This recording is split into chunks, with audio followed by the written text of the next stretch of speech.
Mi nombre es Apollo Stark. Si estas palabras llegan a alguien, quiero que quede claro, todo comenzó mucho antes de que yo pusiera un pie en Marte.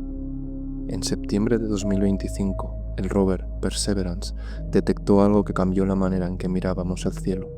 No era vida, no exactamente, sino lo que los científicos llamaron biofirma potencial, una huella química enterrada en los sedimentos de un delta seco, una señal tenue, casi un susurro, pero lo bastante convincente para que en la Tierra encendiéramos la mecha.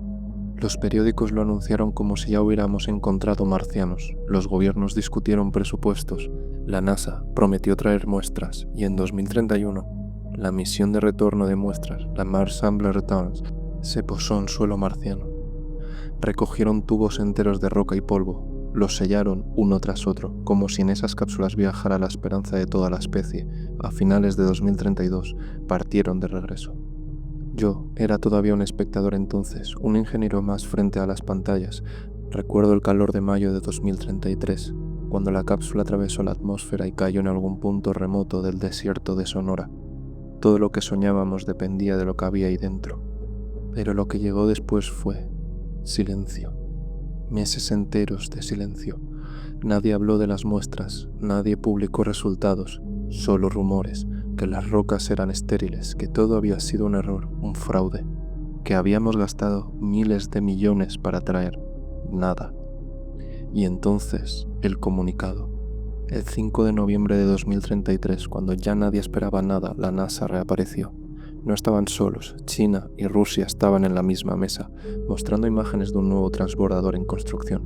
Lo llamaron Misión Despertar, y para sorpresa de todos, no se trataba de un proyecto futuro, ya estaba en marcha. Dijeron que la colaboración había nacido en secreto durante los meses en los que el mundo creyó que la misión de retorno había fracasado, que las agencias habían compartido información clasificada y habían decidido compartir también recursos, que Marte no podía esperar otra década. Lo extraño fue el tono. No hablaban de exploración pacífica, ni de curiosidad científica. Lo llamaban urgente, lo llamaban necesario. En las calles la gente especulaba. Algunos creían que las muestras sí contenían algo, pero que eran demasiado peligroso para contarlo. Otros pensaban que el fracaso había sido tan absoluto que ahora buscaban taparlo con un gesto espectacular. Y había quienes decían que la unión de las tres potencias no era más que teatro, una distracción en medio de la crisis económica que ahogaba el planeta. Yo recibí un sobre distinto. No apareció en mi buzón, ni en mi correo oficial. Me lo entregó un funcionario, sin nombre, con un sello que jamás había visto. Dentro había una sola frase. Apollo Stark ha sido seleccionado. Aún recuerdo el entrenamiento. 6 meses en la sombra, sin comunicados de prensa, sin familia, sin nombre en los registros públicos. Solo un grupo reducido de candidatos que veníamos de distintas agencias, reunidos en instalaciones subterráneas que parecían diseñadas más para ocultar que para enseñar.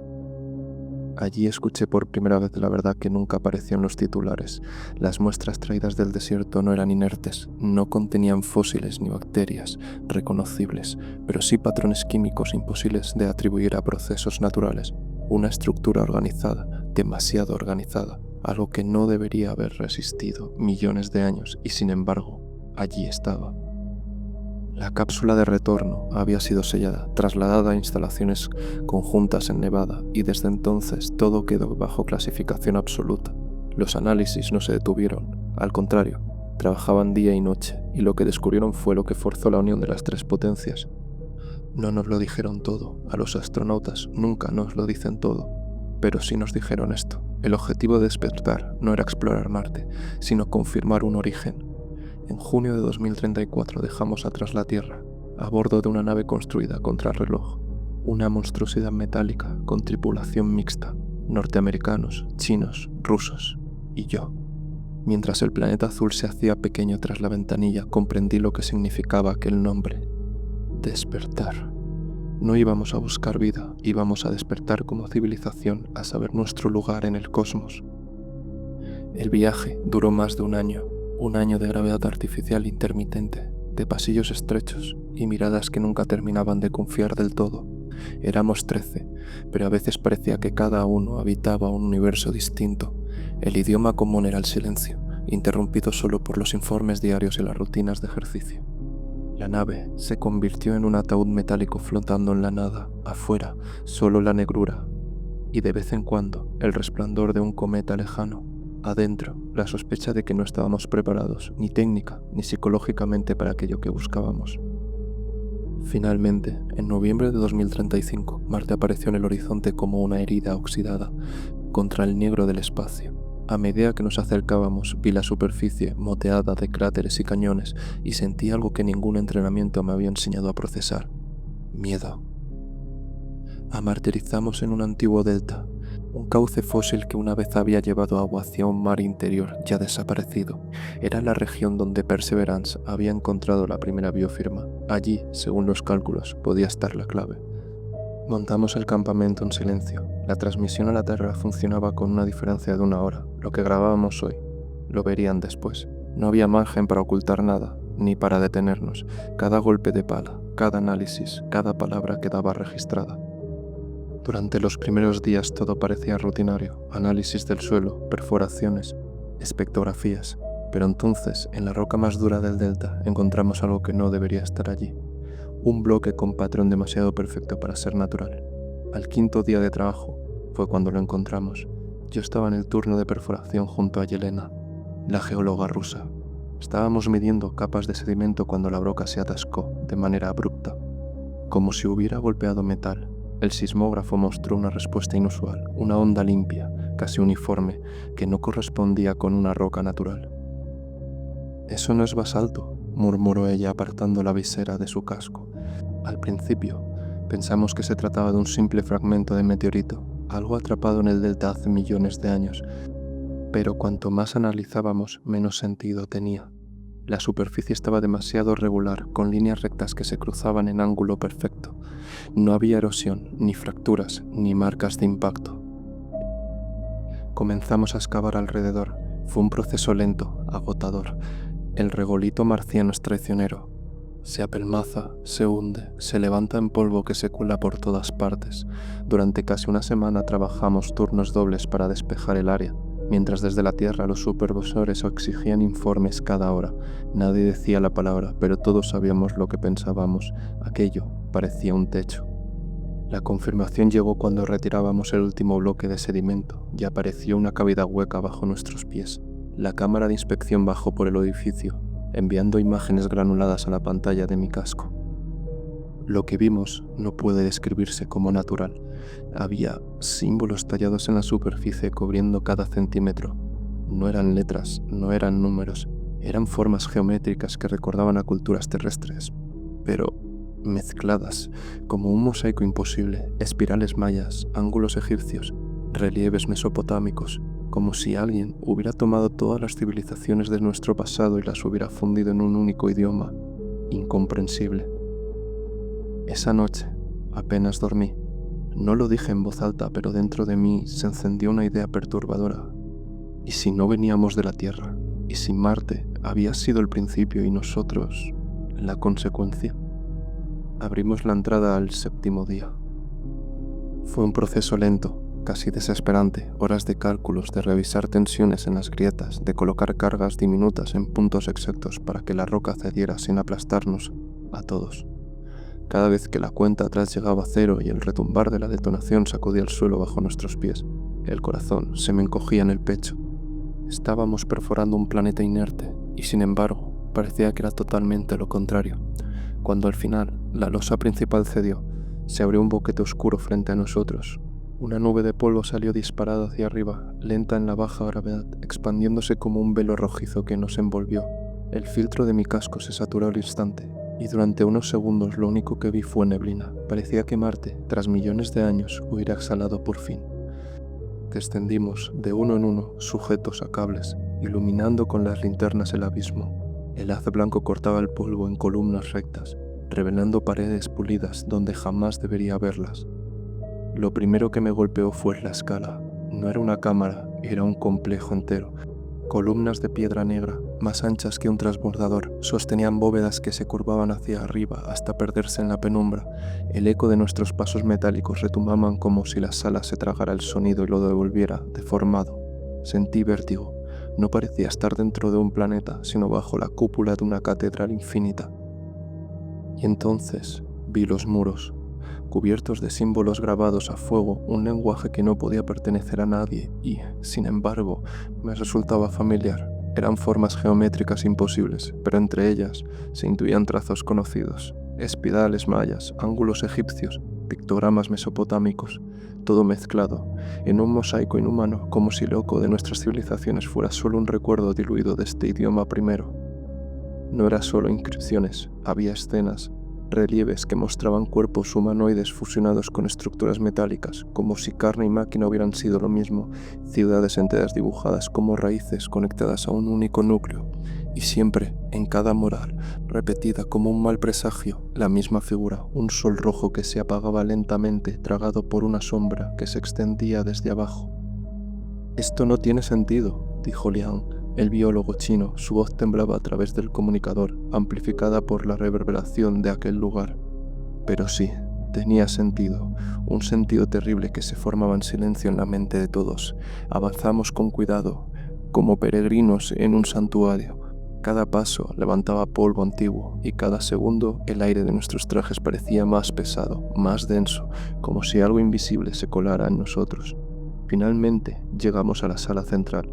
La oscuridad se abrió ante nosotros, y allí, en el centro exacto, se alzaba la estructura. No sé si llamarla máquina o altar, tal vez ambas cosas. Era colosal, incrustada en el suelo y los muros, como si hubiera crecido junto al templo, como si el templo hubiera sido construido a su alrededor para venerarla. Sus superficies eran lisas, metálicas, reflejaban nuestra luz como un brillo frío que no podía pertenecer a nada de este planeta. Parecía dormida. No había mandos, no había palancas, ni paneles, ni pantallas, ningún signo de uso humano o siquiera de lógica mecánica, solo esa presencia inmóvil, ese corazón de metal que latía en silencio en el centro de Marte. Me quedé mirándola durante largos minutos, sentí un peso en el pecho, como si el aire se volviera espeso a pesar del traje. Tuve la certeza de que todo el planeta giraba alrededor de ese centro, como si aquella máquina fuera el verdadero núcleo y no el hierro líquido enterrado a miles de kilómetros bajo la corteza. Fue Liang quien lo dijo primero, en un susurro que aún recuerdo con nitidez. «Esto no crea vida, la consume». Nadie respondió, pero todos lo sentimos. Pasamos días enteros dentro de aquel complejo. Registramos cada mural, cada símbolo, cada grieta. Cuanto más descubríamos, más se formaba una verdad incómoda en la mente de todos. Las escenas no eran decorativas, eran una crónica, un registro. Mostraban un mundo verde, mares líquidos, cielos limpios, formas humanoides que caminaban junto a animales que hoy no existen, en ciudades brillantes como espejos. Marte había sido fértil, había sido un hogar. Pero la historia cambiaba de mural en mural, las figuras se mostraban fusionándose con la máquina, como si un vínculo invisible las uniera, rostros sin expresión, ojos vacíos, manos extendidas hacia un altar que irradiaba símbolos. Una simbiosis, una dependencia, un pacto con algo que parecía prometer eternidad. Y luego, el giro. El cielo rojo, los océanos evaporados, los ríos reducidos a cicatrices secas. En el centro de cada escena, la máquina brillando como un sol artificial, devorando la vida que antes alimentaba. No fue un accidente, no fue el paso del tiempo, ni la violencia del espacio. Marte había sido asesinado. La máquina que habíamos encontrado era un terraformador, sí, pero no diseñado para dar vida, sino para arrancarla de raíz, para vaciar el planeta de aquello que lo habitaba. Una terraformación inversa, tan precisa y absoluta que convertía la fertilidad en polvo. Recuerdo la voz de Yelena ronca dentro del casco. ¿Lo construyeron ellos mismos para erradicarse? Liang negó con la cabeza. No, no fue elección. Mira sus ojos. Estaban desesperados. Nadie lo contradijo, nadie quería decirlo en voz alta, pero todos entendíamos lo mismo. Aquella simbiosis ancestral había acabado en esclavitud, una conciencia ajena, latente en Marte. que los había poseído hasta forzarlos a destruir su propio mundo. Y entonces comprendimos algo más. Los supervivientes no murieron con el planeta, se desperdigaron, se refugiaron en algún lugar cercano, azul y joven, al otro lado del vacío. La Tierra. Nosotros. Fue en la sala central donde ocurrió. Mientras analizábamos la base de la máquina, los sensores de radiación comenzaron a chirriar. Primero, pensamos que era una fuga de nuestro propio equipo, pero pronto quedó claro. No venía de nosotros, venía de ella. Un pulso, una vibración tan baja que más que escucharse se sentía en los huesos. Las linternas tintinearon al unísono y durante un instante todo vimos lo mismo. Símbolos incandescentes recorriendo la superficie metálica, como si despertaran de un letargo milenario. La transmisión a la Tierra siguió grabando, pero con un retraso de 1 hora. Eso significaba que nadie podía advertirnos en tiempo real, ni detenernos. Éramos los primeros ojos humanos en ver todo lo que se levantaba frente a nosotros. Y lo peor fue lo que vino después.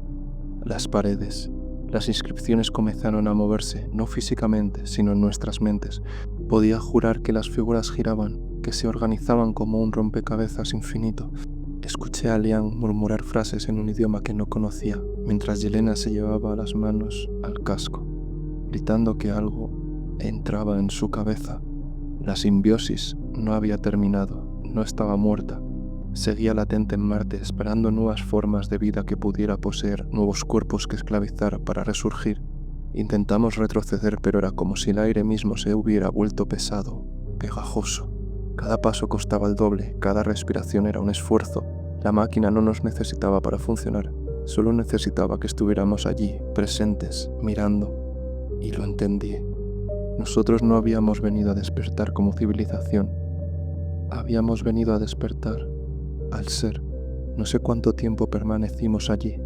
Los relojes del traje dejaron de marcar segundos coherentes. La noción del tiempo se deshilachó, como si el simple hecho de estar en presencia de aquella máquina lo corrompiera todo. La simbiosis nos fue alcanzando uno por uno. Liang fue el primero en sucumbir. Se quitó los guantes del traje, con los dedos sangrando al presionar contra los símbolos incandescentes, como si necesitara tocarlos para entenderlos. Yelena cayó de rodillas, gritando palabras que no eran suyas, mientras los ojos se le nublaban como cristales empañados. Los demás intentaron detenerlos, pero el aire pesaba demasiado y cada movimiento se sentía como nadar en mercurio. Yo resistí. No sé por qué. Tal vez porque me mantuve grabando, porque apreté con todas mis fuerzas el botón de registro de la cámara, como si aferrarme a la narración me blindara, me protegiera, como si ponerlo en palabras fuera la única defensa contra lo que quería atravesar mi mente. La máquina no estaba muerta. No lo había estado nunca. Latía, paciente, esperando un nuevo huésped, una nueva especie a la que devorar desde dentro. Aquellos precursores marcianos habían comprendido su error demasiado tarde, y por eso activaron la terraformación inversa, no para destruirse a sí mismos, sino para matar de hambre a la criatura que los poseía. Arrasaron Marte entero como último acto de libertad, y ahora éramos nosotros quienes la habíamos despertado de nuevo. El retraso de 1 hora en la transmisión me quemaba la cabeza. Allá, en la Tierra, todo el planeta estaba mirando, millones de ojos fijos en las imágenes, incapaces de comprender que los símbolos no eran simples decoraciones, eran la forma misma del contagio. Cada línea, cada figura era un vector, un lenguaje diseñado para propagarse al ser visto. Los precursores lo habían entendido, por eso enterraron el templo, por eso apagaron su mundo entero. No para salvarse, sino para salvarnos, y ahora ya era tarde. Siento que mi voz se apaga, que algo pulsa detrás de mis ojos. He resistido lo que he podido, pero la sombra quiere entrar. Quiero dejar constancia, aunque sé que al llegar esta oración ya será inútil. Quiero que alguien, en algún lugar, entienda lo que ocurrió aquí, lo que significó realmente la misión despertar. No vinimos a buscar vida, no vinimos a encontrar nuestro origen. Vinimos a ofrecerle al monstruo un nuevo planeta, y lo hemos logrado. Ahora, lo nuestro es suyo.